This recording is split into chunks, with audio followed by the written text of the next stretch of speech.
नमस्कार, राम राम सा एंड सत श्री अकाल। सो अभी लॉकडाउन का जो डेट है वो एक्सटेंड हो चुका है और 3 मई तक बढ़ा दिया गया है। राइट नाउ विद्यार्थी बहुत सारे कन्फ्यूजन में हैं। सर, ये एग्ज़ाम या ये जो भर्तियां आने वाली हैं या जिनके पहले फॉर्म भरे जा चुके हैं उनके एग्ज़ाम कब तक हो सकते हैं, और अगर एग्ज़ाम लेट होते हैं तो फिर सर हम बीच में जो डिमोटिवेट होने वाले हैं वो मतलब किस तरीके से अपने आप को मोटिवेटेड रहें। साथ साथ में इस वीडियो में आपको अपनी आरएस की जो टेस्ट सीरीज चल रही है उसका टेस्ट नंबर 7 का शेड्यूल भी बता दूंगा। सबसे इम्पोर्टेंट शुरुआती सवाल आते हैं, सर आईएएस का एग्ज़ाम कब होगा, सर आरएस का एग्ज़ाम कब हो सकता है, सर उसके अलावा पटवारी पुलिस ये सब बहुत सारी भर्तियाँ जो सेंट्रल लेवल पे या स्टेट लेवल पे चल रही हैं कब एग्ज़ाम हो सकते हैं। देखो, कोरोना वायरस जिसके बारे में अभी तक पूरी दुनिया असमंजस की स्थिति में है, इसके सही कैरेक्टरिस्टिक नहीं पता चल पा रहे हैं। तो सबसे इम्पोर्टेंट बात यह है कि कोरोना वायरस की ये जो महामारी है इससे तब तक निजात नहीं मिलेगा जब तक हम पूर्ण रूप में कोई वैक्सीन नहीं बना लेंगे।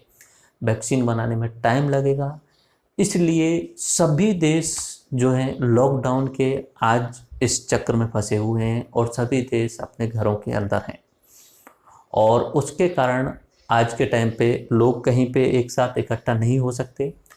और सरकार के द्वारा पूरे प्रयास किए जा रहे हैं कि जितना हो सके लोगों को सोशल डिस्टेंसिंग के माध्यम से हम इस जो संक्रमण है इसको कम कर सकें। सवाल ये कि सर एग्ज़ाम कब होंगे, मैं एक पैनिक करने वाली बात समझो या रियलिटी समझो, अगले 5 या 6 महीने तक शायद ही कोई एग्ज़ाम करा पाए सरकार, शायद ही। उसका कारण ये रहेगा, जब तक कोई वैक्सीन नहीं बनेगी, जब तक कोई वैक्सीन नहीं बनेगी तब तक पब्लिक गैदरिंग अलाउ शायद नहीं करी जाएगी। इसके बहुत सारे नेगेटिव इम्पैक्ट होने वाले हैं, बट वास्तविकता यही है। और किसी भी वायरस की वैक्सीन बनने में टाइम लगता है, बहुत लंबा टाइम लगता है, 5-6 साल लग जाते हैं। बट नॉर्मली और फास्ट प्रोसेसिंग करेंगे वैज्ञानिक तो हो सकता है 1 साल में 6 महीने में उसे कंप्लीट कर लिया जा सके। बाकी भारत के द्वारा प्लाज्मा थेरेपी या जुगाड़ टेक्नोलॉजी यूज करके कुछ इलाज करने की कोशिश की जा रही है।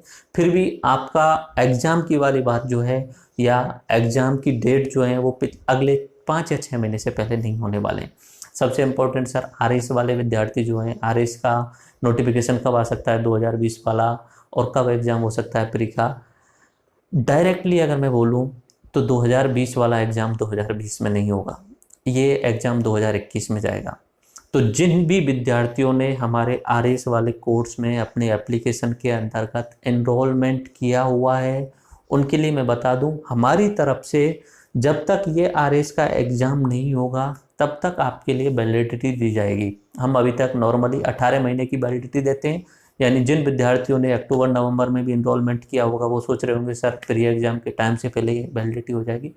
आई गारंटेड यू, जिन्होंने भी हमारे कोर्सेज में एनरोल किया हुआ है आरएस वालों में या आईएएस वालों में, उनके लिए जब तक आरएस का मेंस और इंटरव्यू नहीं हो जाएगा तब तक हम वैलिडिटी बढ़ाते रहेंगे।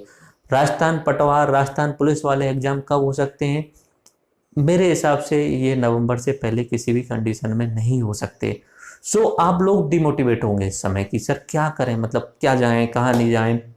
अगली बात कि जैसे भी मान लीजिए लॉकडाउन बंद ख़त्म कर देते हैं, 3 मई को लॉकडाउन समाप्त हो जाएगा, उसके बाद सर क्या कोचिंग करने जाएं। मेरा सजेशन रहेगा, पहली बात तो शायद लोगों के पास में उतने पैसे भी नहीं रहेंगे, और दूसरी बात पब्लिक गैदरिंग की फिर भी ही मनाही रहेगी।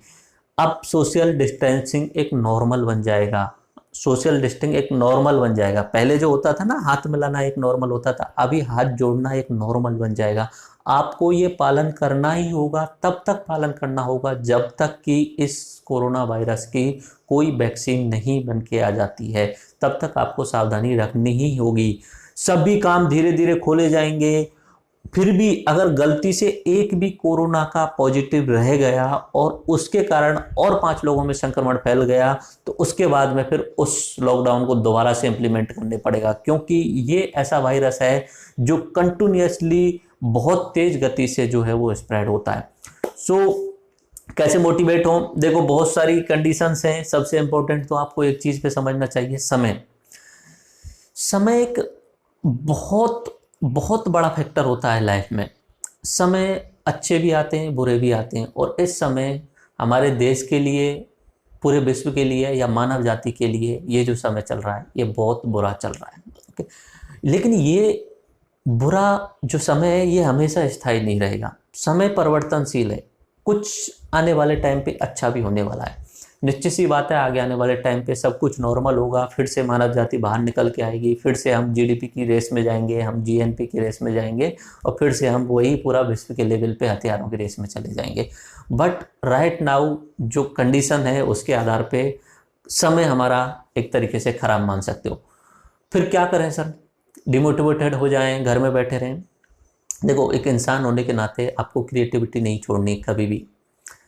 एक ह्यूमन वो है जो हमेशा नई नई क्रिएशंस लेके आता रहता है, नई नई चीज़ें सीखता रहता है। समय का कुछ भी तरीके से सदुपयोग करो आप। चाहो तो आप म्यूजिक सीख सकते हो, चाहो तो अपना कोई चेस वगैरह खेलना सीख सकते हो, चाहो तो आप नोवेल्स पढ़ सकते हो, बहुत सारे अलग अलग नोवेल्स आते हैं, उन नोवेल्स को पढ़ सकते हो। चाहो तो आप बहुत सारा ज्ञान अर्जित कर सकते हो। हमारे द्वारा आपके लिए बेस्ट सर्विस दी जा रही है। जितनी भी वीडियोज हैं हम यूट्यूब पे भी डाल रहे हैं और अपने एप्लीकेशन पे हम डाल ही रहे हैं।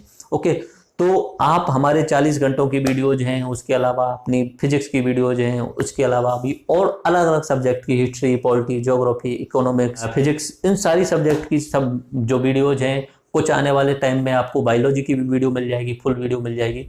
तो आप सदुपयोग कीजिए। मैं अपनी तरफ से बेस्ट ट्राई करता हूँ आपको जीरो लेवल से और हायर लेवल ले जाने की। तो आप इन सब चीज़ का उपयोग कीजिए और इस समय का सदुपयोग कीजिए। पूरे तरीके से नहीं कर पाते, थोड़ी तरीके से कीजिए, बट अपने आप को नेगेटिविटी में मत ले जाइए, अपने आप को डिप्रेशन में मत ले जाइए। कंटिन्यूटी बना के रखिए। एग्जाम आज नहीं तो कल होगा, लेकिन आपको हमेशा अपनी कंटिन्यूटी बना के रखनी है।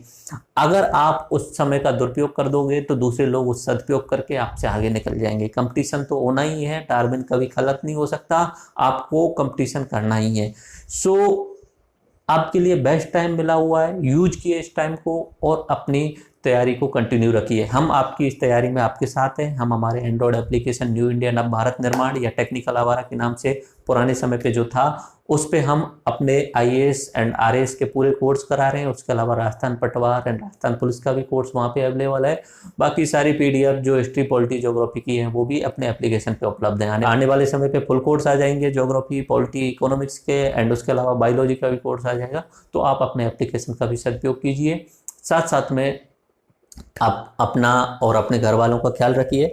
सो आरएस वाले विद्यार्थियों के लिए जो सबसे इम्पोर्टेंट मैसेज था कि हम वैलिडिटी को वहाँ तक रखेंगे जब तक आपका इंटरव्यू नहीं हो जाएगा। हमारी तरफ से हम आपके लास्ट स्टेज तक साथ में रहेंगे, इंटरव्यू तक आपका साथ देंगे। ओके, तो अगला नेक्स्ट टेस्ट जो है वो आरएस एग्जाम का जो 7th टेस्ट है वो अपना 26 अप्रैल को है, संडे के दिन है। उस टेस्ट में हम कुल मिला के 80 सवाल पूछने वाले हैं। 1 घंटे का टेस्ट होगा। तो आगे से हम उसे थोड़ा सा जल्दी करने की कोशिश करेंगे। अभी पिछले काफ़ी टाइम से 1-1 महीने का हो रहा था, बट आगे हम 20 दिन में लेके आएंगे। तो कुल 80 सवाल होंगे, 1 घंटे का होगा। मैं आपको बता देता हूँ, पॉलिटी के 25 सवाल होंगे, इकोनॉमिक्स के 15 सवाल होंगे, इंडियन ज्योग्राफी के 9 सवाल होंगे, 15 सवाल होंगे। इंडियन ज्योग्राफी का जो क्रैश कोर्स है उसे शामिल किया है। आर्ट एंड कल्चर के 10 सवाल होंगे और करंट अफेयर्स के 15 सवाल होंगे। आप अपनी साइड वाइड शायद देख लीजिए पॉलिटी के कौन कौन से टॉपिक होंगे। पॉलिटिकल क्रैश कोर्स है वो पहले से आपने पढ़ चुका होगा, बट हम टॉपिक वाइज में आपका करा रहे हैं। तो टॉपिक कौन कौन से रखे हैं हमने इस बार के टेस्ट में? Basic concept of the constitution, basic जो कॉन्सेप्ट है कॉन्स्टिट्यूशन के मैं आपको लेक्चर्स में करा चुका हूं। ठीक है, संवैधानिक इतिहास का क्या रहा अंग्रेजों के समय पे, संविधान सभा, द नेक्स्ट टॉपिक है भारतीय संविधान की विशेषताएं, अगला टॉपिक है प्रस्तावना, उसके बाद में संघ एवं उसके राज्य क्षेत्र और नागरिकता। ये वाले टॉपिक जो मैं करा चुका हूं। उसके अलावा अपने विक्रम सर के द्वारा जो टॉपिक कराए जा रहे हैं, महान्यायवादी, राष्ट्रीय महिला आयोग, वित्त आयोग, SC/ST आयोग, कैग एंड यूपीएससी। मोस्ट जो इंपॉर्टेंट टॉपिक है पॉलिटी के शुरुआती 30 टॉपिक जो हैं, मूल अधिकार जिनमें शामिल है राष्ट्रपति, प्रधानमंत्री, न्यायालय, उच्च न्यायालय, वित्त आयोग वगैरह, जो भी इंपॉर्टेंट शुरुआत वाले जो टॉपिक हैं वो मेरे द्वारा कराए जा रहे हैं। बाकी जो संवैधानिक निकाय होते हैं, जिनमें आपको ज़्यादा समझाने की ज़रूरत नहीं होती है, वो हमारे विक्रम सर के द्वारा कराए जा रहे हैं। उनके द्वारा भी प्री और मेंस के रिगार्डिंग उसमें क्वेश्चन शामिल कराए जा रहे हैं, तो आपको वो भी अच्छे तरीके से समझ में आ रहे होंगे। ओके, पॉलिटी का 80% हिस्सा मैं ही करा रहा हूँ, ये बात आपको ध्यान रखनी है। ओके, देन अपना इकोनॉमिक्स में 15 सवाल रहेंगे। बेसिक ऑफ इकोनॉमिक्स पहला टॉपिक होगा, उसके अलावा एवोल्यूशन ऑफ मनी यानी मुद्रा का कैसे विकास हुआ, उसके अलावा sectors of economy, Indian economy eight 1947 1947 के में भारतीय अर्थव्यवस्था, इकोनॉमी 1947 से 90 तक, उसके अलावा LPG, liberalisation, privatisation and globalisation 1991 में आया था, पीवी नरसिंह राव के समय पे, मनमोहन सिंह के फाइनेंस मिनिस्टर थे। देन नेक्स्ट टॉपिक जो रहेगा विकास एवं समृद्धि, development and growth. The next topic रहेगा पॉवर्टी। ये अपने इकोनॉमिक्स के टॉपिक रहेंगे, जिनमें से 15 सवाल आएंगे। इंडियन ज्योग्राफी का क्रैश कोर्स हमने शामिल किया ताकि आप क्रैश कोर्स को जितना हो सके उतना बार रिवाइज कर ली। क्रैश कोर्स बनाए मैंने इसलिए थे ताकि आप सारी चीजों को रट सको। क्रैश कोर्स इंडियन ज्योग्राफी का 9 घंटे वाला है, वो आप देख लेना, उसमें से हम 15 सवाल पूछने वाले हैं, वो आपको देखना ही। Okay, then art and culture के 10 सवाल रहेंगे। टॉपिक है लोक देवी एवं लोक देवता, भाषा एवं साहित्य, दुर्ग, चित्रकला एवं लोक नृत्य। उसके बाद में अपना करंट अफेयर्स के 15 सवाल रहेंगे। हमारे द्वारा डेली पीडीएफ प्रोवाइड की जाती है करंट अफेयर्स की, यूट्यूब पे पोस्ट के द्वारा प्रोवाइड की जाती है, टेलीग्राम चैनल पे प्रोवाइड की जाती है, एप्लीकेशन के अंदर प्रोवाइड, तीनों जगह पे अपनी डेली जो पीडीएफ आपको प्रोवाइड की जाती है। ठीक है, तो उसमें से अब टोटल हम जो है 15 सवाल लेने वाले हैं करंट अफेयर्स में से, और वो मार्च महीने का आपका करंट अफेयर्स रहेगा। तो आई विश कि आप ये सब तैयारी करें कंटिन्यूटी में, और हम जैसा आपके साथ में कर रहे हैं, अपनी तरफ से मेहनत कर रहे हैं, उसको आप भी कंटिन्यू रखिए। हमारी तरफ से मेहनत चली रही है। लॉकडाउन रहा 21 दिनों का, आगे भी बढ़ा दिया 17-18 दिनों के लिए। हम घर नहीं गए क्योंकि ट्रैवलिंग करना लॉकडाउन में अलाउड नहीं है। जा सकते थे, बट मैंने सोचा कि अगर मैं ही इसको तोड़ूंगा तो बाकी लोगों के लिए मैं बोलने का नहीं हो सकता। तो पिछले 20-21 दिनों से मैं अपने घर के अंदर ही कैद हूँ, आइसोलेशन में हूँ। मैं बाहर भी नहीं निकलता हूँ, अपना सोसाइटी है उससे बाहर भी मैं कदम नहीं रखा हूँ 20-21 दिन से। तो आप भी अपने घरों के अंदर रहिए। प्रॉब्लम हो सकती है, आपको साइकोलॉजिकल प्रॉब्लम हो सकती है, टेंशन भी हो सकती है, बट लाइफ से ज़्यादा इम्पोर्टेंट कुछ नहीं। जीवन रहना चाहिए आपका, आप रहने चाहिए, आपके घर वाले रहने चाहिए, सभी स्वस्थ रहने चाहिए। आपको ध्यान रखना है कि ये कोरोना वायरस एज या कास्ट या रिलीजन देख के नहीं आता है, ये कहीं भी किसी को भी फैल सकता है। इम्पॉर्टेंट ये नहीं है कि आपको फैल जाएगा और आपकी इम्यूनिटी जो है वो अच्छी है तो आप सही हो जाएंगे। इम्पॉर्टेंट ये है कि आपके कारण अगर 10 लोगों को और फैल गया ना, तो आप इस समाज के और देश के दुश्मन बन जाओगे। तो आई विश आप ये जो लॉकडाउन एक्सटेंशन किया गया है इसका पूर्ण रूपेण पालन करें, और आगे आने वाले जितने भी एग्जाम हैं, भले ही कभी भी हों, आपको कंटिन्यूटी बना के रखनी है, अपनी पढ़ाई को नहीं छोड़ना है। रामायण देखिए, महाभारत देखिए, मूवीज देखिए, कोई प्रॉब्लम नहीं है, जितना चाहो उतना मूवीज देखिए। मेरे द्वारा अपने एप्लीकेशन पे हमने 25 से 30 मूवीज प्रोवाइड की गई हैं, और भी बहुत सारी मूवीज हैं जो आपको सोसाइटी के बारे में समझने का मौका देंगी, हिस्ट्री के बारे में समझने का मौका देंगी, कल्चर के बारे में समझने का मौका देंगी। आप कोशिश कीजिए, आपको अगर मौका मिल रहा है तो 20-21 दिन में भोजपुरी मूवी देखिए, बंगाली मूवी देखिए, कोई दिक्कत नहीं है। भोजपुरी से आप नफरत मत कीजिए, किसी भी लोकल लैंग्वेज वाली मूवी से नफरत मत कीजिए, वहाँ की कहीं ना कहीं आपको कल्चर सीखने को मिलेगी। तो अगर आप बड़े लेवल पे जाना चाह रहे हैं, ऑफिसर रेंज पे जाना चाह रहे हैं, तो आपको समाज की कल्चर का पूर्ण रूपेण पता होना चाहिए, समाज की अच्छाइयों का और समाज की बुराइयों का पूर्ण रूपेण पता होना चाहिए।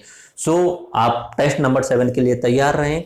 26 अप्रैल को टेस्ट होगा, और उसके साथ साथ में जो आपके अंदर नेगेटिविटी है उसे खत्म करें और पॉजिटिविटी ओर चलें। ओके, हम भी घरों में कैद हैं, माना मजबूरी है, बट कोई दूसरा ऑप्शन भी नहीं है। धन्यवाद। आप ध्यान रखें अपना और अपने घर वालों का।